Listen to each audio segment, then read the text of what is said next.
Hindi naman bukas yung compressor, pero may ingay. So, ayan o.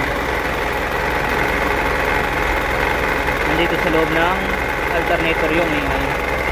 So, maaaring bearing.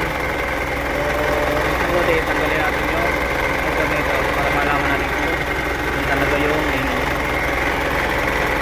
100% sigurado nandito na yung ingay niya, guys, sa loob ng alternator.